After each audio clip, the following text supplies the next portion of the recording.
하겠습니다. 신약 성경 로마서 39장 3장 9절에서 20절까지 말씀입니다. 로마서 3장 9절에서 20절까지 말씀입니다.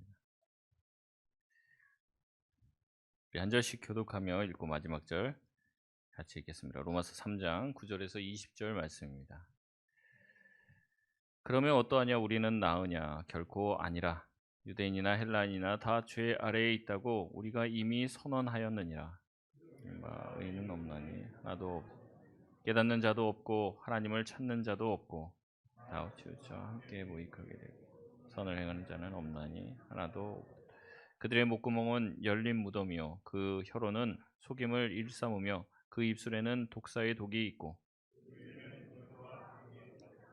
그 발은 피 흘리는데 빠른지라. 고생이 그 길에 있어 평강의 길을 알지 못하였고 하나님을 두려워함이 없느니라 함과 같으니 우리가 알거니와 무릇 율법이 말하는 바는 율법 아래에 있는 자들에게 말하는 것이니 이는 모든 입을 막고 온 세상으로 하나님의 심판 아래에 있게 하려 함이라. 그러므로 율법의 행위로 그의 앞에 의롭다 하심을 얻을 육체가 없나니 율법으로는 죄를 깨달음이니라. 아멘. 우리 좌우에 또 앞뒤에 있는 성도들과 인사해 보겠습니다. 우리는 하나 되었습니다. 하나 되었습니다.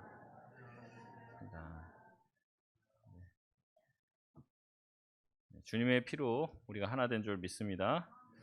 우리 특별히 4월 첫째 주는요, 우리 설립 기념 주일입니다. 오늘 종료 주일이랑 여러 가지 것들이 겹쳐서 우리가 깊이 있게 축하를 하지 못했는데 주님께서 지금까지 이끌어 주신 그 사랑대로 앞으로도 69년 또 70년 계속해서 주님의 인도하심과 보호 아래 부응할 줄 믿습니다. 우리 하나님 앞에서의 침묵이라는 제목으로 같이 말씀을 나누겠습니다. 우리 로마서 말씀을 계속해서 듣고 있지만 또 이렇게 한 주 지나도 저도 무슨 설교를 했는지 기억이 안 납니다. 그래서 제가 간단하게 지난번에 했던 설교와 계속 이어지기 때문에 정리를 하면서 다시 한번 말씀을 좀 드리겠습니다. 지난 로마서 말씀에서 사도 바울은 유대인이라고 하는 특권이 대단한 것이냐라고 물었을 때 대단한 것이다 이렇게 얘기했습니다. 유익이 있다라고 얘기했습니다. 로마서 3장 1절에서 2절 말씀을 보면 그런즉 유대인의 나음이 무엇이며 할례의 유익이 무엇이냐라고 물어봤을 때 범사에 많으니 우선은 그들이 하나님의 말씀을 맡았음이니라 라고 얘기하며 유대인으로서 하나님의 말씀을 먼저 맡았던 것은 큰 유익이 됐다라고 얘기합니다. 그러나 유대인들은 그러함에도 불구하고 말씀을 지키지 않고 죄를 지었습니다.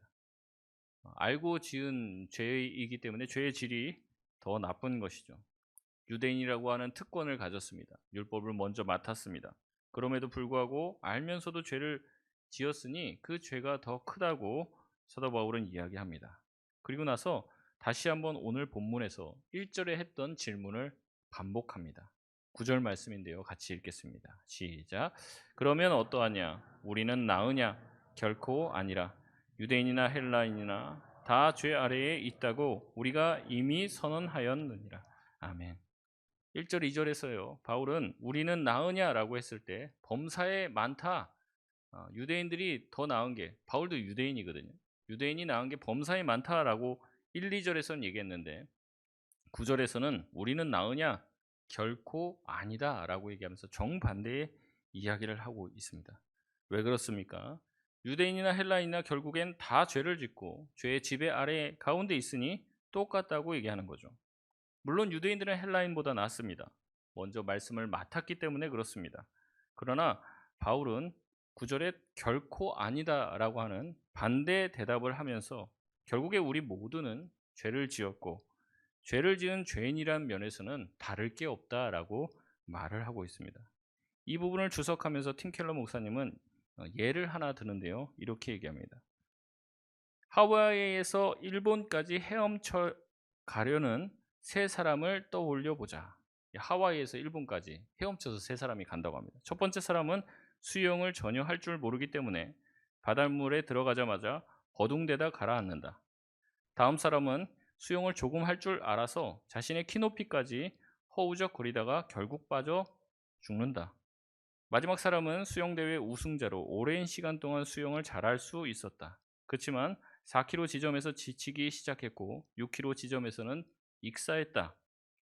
이들 중 누가 다른 이들보다 물에 더 많이 빠졌다고 말할 수 없다. 누가 더 멀리까지 갔는지도 중요하지 않다. 중요한 것은 누구도 1분 근처에는 가지도 못했고 모두가 다 빠져 죽고 말았다는 사실이다 라고 얘기를 했습니다. 유대인이 잘나고 유대인이 훨씬 유익하고 유리한 고지를 점령했지만 먼저 하나님을 알고 그들의 문화가 율법 가운데 있지만 결국에 하나님의 말씀에 순종하지 않고 죄를 지어 죄인이 되었으니 이방인들과 무엇이 다를 것이 있느냐라고 말한 것이죠. 여러분, 우리도 마찬가지입니다. 우리가 하나님의 말씀을 알고 도덕적으로 살다 보면요, 비도덕적인 세상과 믿음 없는 세상에 대해서 비판을 합니다. 야, 참 세상은 더럽고 썩었다 얘기를 합니다. 우리가 믿음을 가졌으니 다행이지 믿음 없었으면 나도 저 사람처럼 살았을 텐데 믿음이 있으니 교회에 나올 수 있으니 참으로 감사하다라고 얘기할 수 있습니다. 그런데요, 세상에 나가보면 어떻게 보면은 그리스도인들보다 더 도덕적으로 사는 사람들도 있더라고요. 어떻게 보면 하나님 말씀도 모르는데 저 사람은 어떻게 그렇게 하나님 말씀대로 살아? 이런 사람들이 있습니다. 그런 사람들이 봤을 때 교회 다니는 사람들은 위선자는 거죠. 오히려 교회가 세상 욕할 게 없다는 겁니다. 우리가 밖에 나가서 나는 교회 다니니까 거짓말을 안 합니다 라고 하면, 아, 그렇구나. 교회 다니시니까 그렇게 거짓말을 안 하시는군요. 이렇게 말할 사람이 없다는 거죠. 우리가 그런 얘기를 하면 오히려 콧방귀 낄 거예요. 야, 교회 다녀도 다 거짓말 잘하던데. 이렇게 얘기할 거라는 거죠. 여러분, 우리가 교회 다니고 예수님 믿는다고 하나님 말씀 잘 안다고 해서 세상 사람보다 더 나은 게 무엇이 있을까요? 여러분, 우리가 예수 믿는다고 더 많은 희생을 하십니까? 내가 당한 불이 거기에 견디질 못하고 막 가서 따지고 묻습니까? 여러분, 예수를 믿는다고 해서 우리가 더 사랑합니까? 여러분, 보니까요, 제가 지난번에도 이단 얘기했는데 이단들이 더 사랑 잘하더라고요. 더 서로 사랑하고 더 아껴줍니다. 이단들이요, 간이고 쓸개고 다 빼줘요. 성경에 보면 사랑할 때 말과 혀로만 하지 말고 행함과 진실함으로 하라고 합니다. 거기서 이제 이단들에서 빠져나온 사람들이 막 얘기하는데 그래요. 구역 모임에 가서 자기가 지금 대학 등록금 때문에 내가 기도 중이다, 기도해달라 이렇게 얘기했더니 그 즉시로 그 나머지 사람들이 돈을 다 모아갖고 대학 등록금을 마련해 준 거예요. 그냥 말로만 기도해 줄게, 등록금 꼭 마련되기 위해서 기도해 줄게, 이거는 교회에서만 아니야 하는 거죠. 근데 거기 이단들 가니까요, 실제로 행함과 진실함으로 해주더라는 거예요. 그러니까 어떻습니까? 나중에 거기가 이단이라는 걸 알아도요, 그 사랑을 한번 받으니까, 그렇게 한번 챙김을 받으니까 거기 못 떠나는 거예요. 이단이 우리보다 더 말씀을 잘 따라서 산다면, 말씀에 더 합하여 산다면 우리가 이단을 욕할 수 있는 것이 뭐가 있겠습니까? 여러분, 우리가 이단들보다 나음을 자랑할 때 정통 교리를 얘기합니다. 바른 말씀이 선포된다고 얘기합니다. 그런데 젊은 세대들한테는 그런 말들이 와닿지가 않아요. 젊은 세대들은요, 그 말씀대로 정통 교리대로 사는 사람들을 보고 싶은 겁니다. 여러분, 이단들이 예배 드릴 때는요, 조는 사람이 없대요. 그렇게 예배가 뜨겁답니다. 그렇게 예배가 살아있대요. 예배가 하나님이 살아계심이 팍팍 느껴진답니다. 근데 자기 엄마가 정통교회 가자고 해서 데리고 가면 자기가 간 정통교회는 예배가 죽어 있는 거예요. 그러니까 자기가 아무리 생각해도 이단에는, 신천지에는 하나님 살아계신 것 같고 정통교회 오면 하나님 죽어 있는 것 같아요. 여기서는 전혀 하나님이 느껴지지 않고 앉아 있는 사람도 하나님을 느끼며 예배하지를 않는 것 같이 느껴지는 거예요. 기도도 찬양도 모든 고백도 다 형식적이게 느껴지는 거예요. 진심이라는 것은 1도 느껴지지 않고 따분하고 막 집에 가고 싶은 거죠. 살아있음이 느껴지지 않는 거예요. 근데 이단들의 예배는 우리들이 막 이단 보면서 비판하고 저긴 다 거짓말이다 라고 얘기했는데 거짓말이 더 진짜 같아요. 그런 상황이 된 겁니다. 우리가 이단보다 더 이웃을 사랑하지 않아요. 이단들보다 더 하나님을 사랑하지 않는단 말이죠. 이단들보다 더 뜨겁게 예배하지 않아요. 이단들보다도 더 하나님의 말씀대로 살지 않는단 말이죠. 그런데 우리가 이단을 욕할 자격이 있겠습니까? 그러니까 젊은이들이 거기 다 빠져나가는 거예요. 거기는 진짜 같거든요. 여러분, 우리가 남을 욕할 것이 아닙니다. 나부터 변해야 됩니다. 형식적이고 종교적으로 번지르르한 예배와 신앙이 아닌 가슴 벅찬 예배와 터져나오는 고백이 있는 진짜 예배를 드릴 때 잃어버렸던 젊은 세대들이 여기에 진짜가 있구나 라는 것을 느끼고 깨닫고 돌아올 줄 믿습니다. 지금 유대인들이 그런 거예요. 자기들은 다 알고 있다고, 자기들은 다 잘났다고 얘기하는데 그들의 신앙은 마치 죽어있는 신앙이다라고 사도 바울은 고발을 하는 것입니다. 바울은요 10절에서 17절까지 하나도 없다라는 말씀을 5번이나 반복하면서 그들의 신앙이, 그들의 믿음이 얼마나 헛것인지를 고발하고 있습니다. 첫 번째 보면요, 의인은 없다, 하나도 없다 말합니다. 깨닫는 자도 없다고 말합니다. 하나님을 찾는 자도 없다, 선을 행하는 자도 없다, 하나도 없다, 하나님을 두려워함이 없다라고 얘기합니다. 특히 13절에서 18절까지는 신체의 구석구석이 다 범죄와 타락에 동원되고 있음을 고발합니다. 13절에 우리의 목구멍은 열린 무덤이라고 얘기해요. 유대에 있는 무덤은요, 이제 깊은 동굴이 있으면 그 동굴에다가 시체를 안치하고 동굴 문을 이제 큰 바위로 이제 막습니다. 그래서 안에 있는 악취라든지 시체의 냄새가 밖으로 나오지 않도록 막는데, 열린 무덤이라는 건 뭐예요? 그 이제 바위가 옆으로 굴려졌다는 겁니다. 그 옆으로 굴려지면 어떻게 합니까? 그 안에서 시신이 썩는 냄새와 악취가 다 나는 거죠.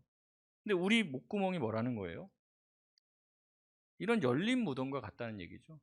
입냄새가 난다는 그 얘기하는 게 아닙니다. 우리의 언어와 우리의 말 가운데 비난과 비판의 말이 스며져 있다는 얘기죠.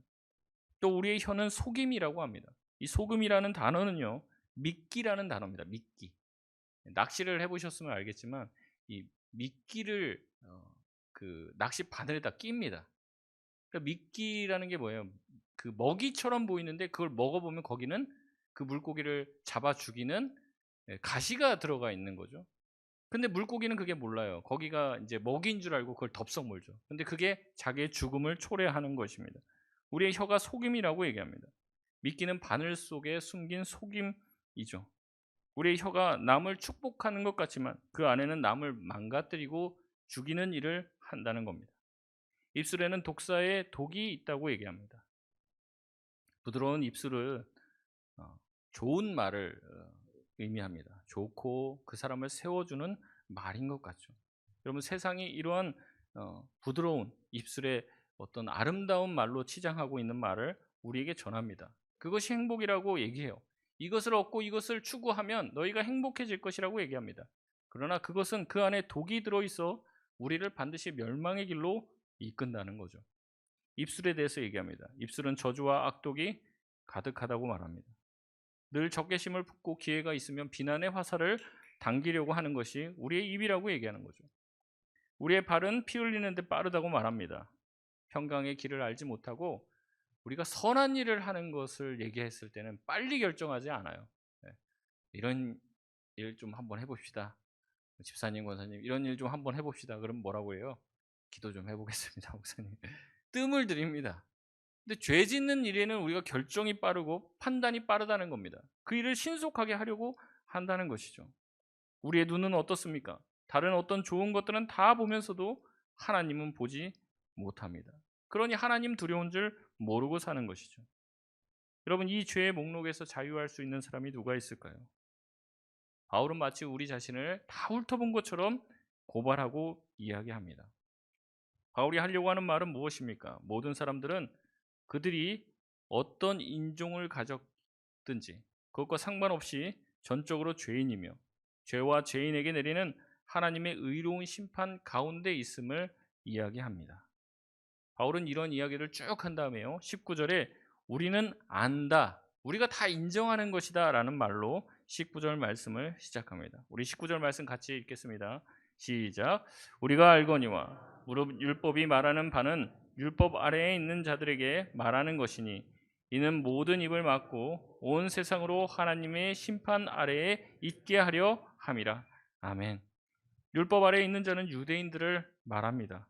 그들은 구약에 나온 죄인들의 목록들이 다 이방인들을 향했다라고 말했어요.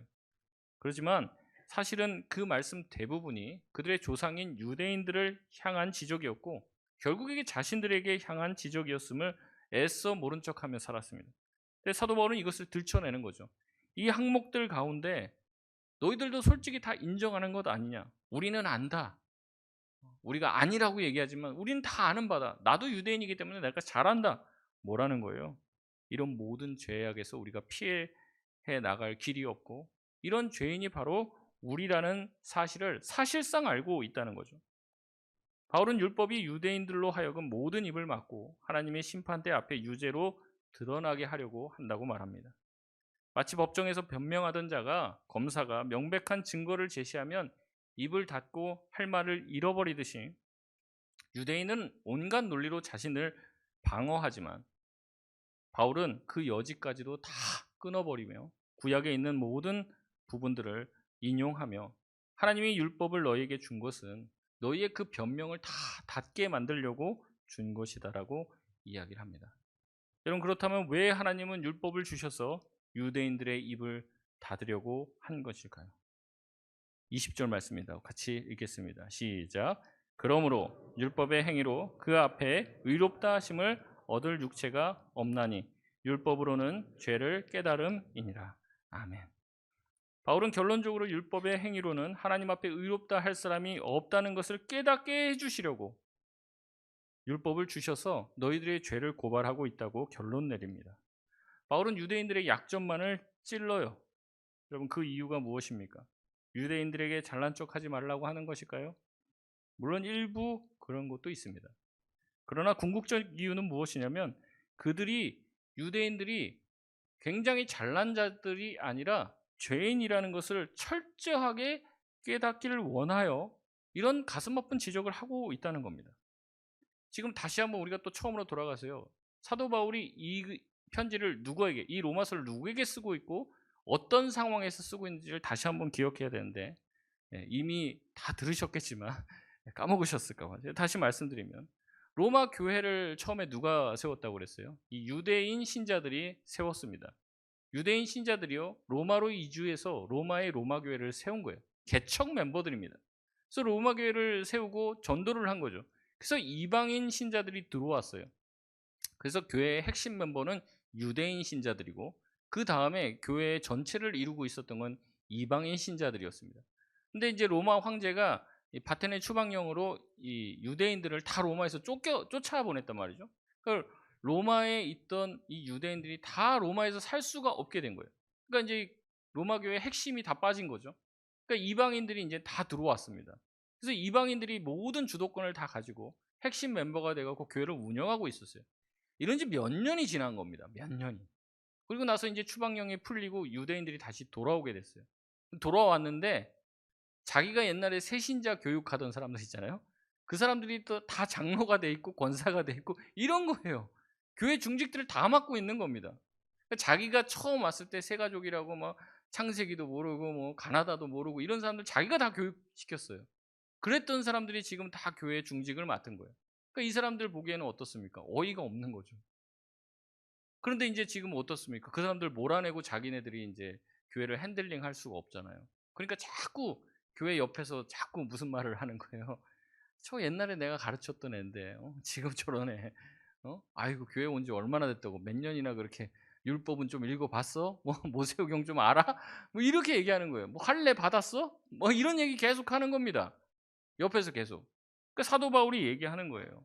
너희들이 자꾸 너희의 나음을 자꾸 얘기하는데, 유대인들 너희가 이제 밖에 나갔다 들어와 보니까 이제 자기들이 이제 안에 들어와서 핸들링을 할 수 없으니까 자꾸 밖에서 이 이방인 신자들이 뭐 성경도 잘 모르니까 얼마나 교회 운영하면서 제대로 이걸 잘 못했겠습니까? 그러니까 계속 공격하는 거예요. 저거 뭐 잘 율법도 모르고 하나님 말씀도 모르니까 교회 운영을 이렇게 하는 거 봐봐.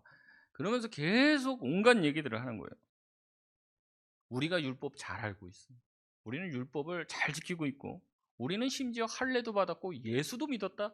이렇게 하면서 자기들의 나음을 자랑하고 내세우기 시작한 거죠. 그러니까 이 유대인 신자들과 이 이방인 신자들 사이에 자꾸 갈등의 골이 깊어진 거예요. 그래서 사도 바울이 이 편지를 보내는 겁니다. 너희들이 하나님 앞에서 대단하다는 거 내가 잘 알겠는데 그런데 사실 너희나 이방인 신자들이나 다 하나님 앞에서 똑같이 뭐라는 거예요? 죄인이라는 거죠. 이것을 다시 한번 깊이 확인시키는 것입니다. 여러분, 왜 우리가 다른 형제들보다 내가 더 낫다고 생각하고 우월하다고 생각하는 줄 아십니까? 전부 다 그게 우리가 교만해서 그런 겁니다. 같은 죄인이라도 내가 저 사람보다는 더 깨끗한 죄인이라고 생각해요. 더 나은 게 있다라고 교만한 가운데 있으니까 이게 문제가 되는 겁니다. 그래서 남을 얕잡아보고 남을 나보다 낫게 여겨야 되는데 낮게 여기는 거죠. 이런 일이 생기는 거예요. 여러분, 이것이 깨져야 됩니다. 특별히 저 같은 목회자는 이런 함정에 빠지기가 쉽습니다. 왜냐하면 성도들이 저보다 성경을 더 모르거든요. 그러니까 제가 막 성경 말씀 막 이리저리 비틀면 제가 하고 싶은 말이나 이것들을 논리를 만들어낼 수 있는 거예요. 여러분, 기도 많이 하시는 분들 많겠지만 저만큼 기도하시겠습니까? 그러니까 기도하냐 기도 안 하냐 이거 가지고 막 무시하는 거예요. 여러분, 물론 헌신하신 분들 많이 계시겠지만 더 헌신 많이 하시는 분들도 계십니다. 여러분, 그렇기 때문에 이 목회자들이 얼마나 교만해지기 쉬운 줄 몰라요. 근데 이제 이렇게 드러내면은 또 저 목사님 자꾸 성도들 무시하네 이러잖아요. 그러니까 겉으로는 안 하고 속으로만 합니다. 더 나쁜 놈이죠. 위선까지 하는 거죠. 여러분, 이게 깨져야 되는 거예요. 우리 안에서 이런 교만함들이 깨지지 않고 내가 남보다 낫다고 생각하는 그 생각이 무너지지 않는 한 우리가 진짜 죄인으로서 하나님 앞에 진정한 회개와 돌이킴을 했다고 보기 어려운 것이죠. 1907년 평양 대부흥운동이 일어났습니다. 이 대부흥운동의 시작은 로버트 하디라고 하는 선교사의 회개로부터 시작했다고 전해져 오고 있습니다. 1907년에 평양 대부흥운동이 시작됐다고 보는데 그 전에 1903년 8월 30일에 원산교회 주일 오전 예배 때 이 로버트 하디 선교사가 설교를 하면서 자신의 교만을 공개적으로 자복했습니다. 자신이 한국인들을 멸시했던 죄를 사죄했습니다. 자신이 캐나다 최고의 대학을 나온 의사이며 내가 백인인데 라는 백인 우월주의를 갖고 선교한 것을 사람들 앞에서 공개적으로 회개했습니다. 하디는 이렇게 말했습니다. 내가 사역에 실패하는 모든 것은 전부 미개한 한국 사람 때문에 생긴 일이라고 여겼다. 하지만 나는 말씀을 통해 모든 실패의 원인이 바로 나에게 있음을 깨달았다. 여러분, 우리의 다툼이 어디서 납니까? 나는 옳고 너는 틀렸다라고 생각하는 교만에서 나온 것이죠. 우월의식에서 나온 거예요. 나는 잘났고 저 사람은 모르고 바보 같은 거죠. 그러니 사람들의 말을 무시합니다. 누가 무슨 말을 하면 잘 들어보려고 하지 않고 다짜고짜 말을 자르고 그거 아니라고 알지도 못하면서 그런 말 하지 말라고 얘기하는 거죠. 여러분, 그런 모든 문제는 누구에게서부터 출발하는 겁니까? 바로 내 자신의 교만에게서부터 출발하는 겁니다. 사도 바울은 우리에게 우리의 우월함을 내세우지 말라고 얘기합니다. 내 자신의 우월함, 내가 그래서 남보다 낫다고 생각하는 모든 생각은 이걸 모르는 거예요. 뭘 모르는 겁니까? 내가 하나님 앞에서 죄인이라는 걸 모르는 거예요. 앞에서 제가 예화를 든 것 있잖아요. 내가 수영 좀 더 잘한다고 얘기하는 거예요. 수영 암만 잘해도 하와이에서 일본까지 가지도 못하면서 내가 그래도 바로 출발해서 꼬르륵 빠진 사람보단 내가 그래도 한 6km, 7km 더 갔다? 그 얘기하는 겁니다. 근데 하나님의 광대하신 기준과 하나님의 높으신 절대 기준에 봤을 때는 우리 지금 뭐 하고 있냐면 도토리 키재기 하고 있는 거예요. 내가 더 낫냐? 네가 더 낫냐? 이렇게 하고 있는 거예요. 사도 바울은 빌립보서 2장 3절에 이렇게 얘기합니다. 아무 일에든지 다툼이나 허영으로 하지 말고. 이게 내가 잘났다, 네가 잘났다 이거죠. 오직 겸손한 마음으로 각각 자기보다 남을 낮게 여기고. 바울은 우리가 죄인임을 진심으로 깨달을 때만이 진정한 겸손에 이를 수 있으며 이 사실을 이미 믿음을 가진 자들에게 다시 전하고 있습니다.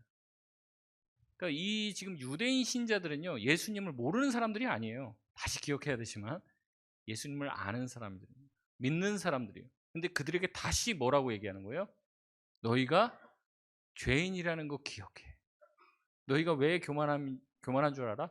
내가 죄인이라는 것을 잊어버렸을 때, 여러분, 그렇기 때문에 우리는 기억해야 돼요. 우리가 용서받은 죄인이었다는 것을. 우리가 과거에 죄인이었다라는 것을 깨달아야 합니다.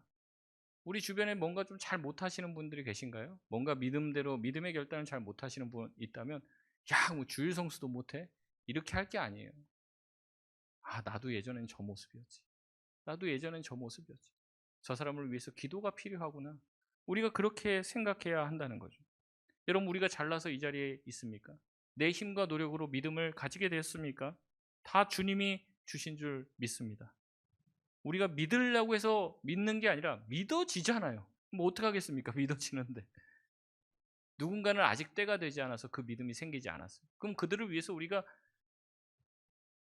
기도하고 그들을 따뜻하게 안아주는 것이 필요하지, 믿음 없다고 비난할 일이 아니라는 거예요. 우리가 잘나서 이 자리에 있는 것이 아니라, 우리의 능력으로 이 자리에 있는 것이 아니라, 우리를 위해 자신을 내어주신 예수 그리스도 때문에 저와 여러분이 이 자리에 있다는 것을 믿음으로 고백하실 수 있길 바랍니다. 우리가 그 은혜를 입었다면 우리 또한 예수 그리스도처럼 겸손해야 돼요. 남을 나보다 낮게 여겨야 합니다. 예수님이 십자가에 죽으신 그 전날에 무엇 하셨습니까? 제자들 모아놓고선 허리를 동이시고 대야를 가지고 오시고 제자들의 발을 씻기셨습니다. 우리가 이 사실을 잊으면요, 부지불식간에 우리도 유대인이 되는 거예요.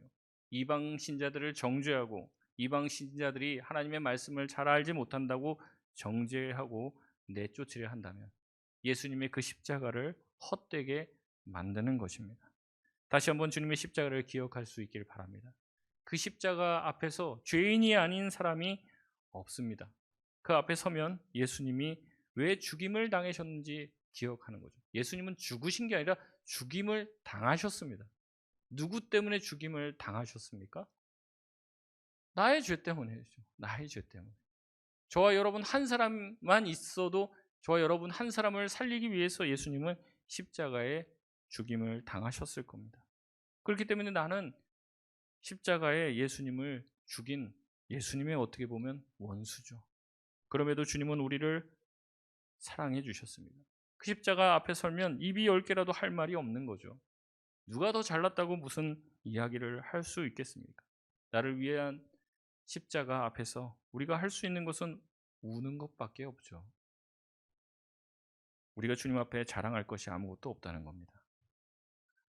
말씀을 마치겠습니다. 우리가 자꾸 죄인이라고 하니까 주눅이 드는데, 예수 그리스도께서 나의 죄를 십자가에서 지시고 죽으셨다는 것을 진실로 믿으면 우리가 다 용서받는 줄 믿습니다.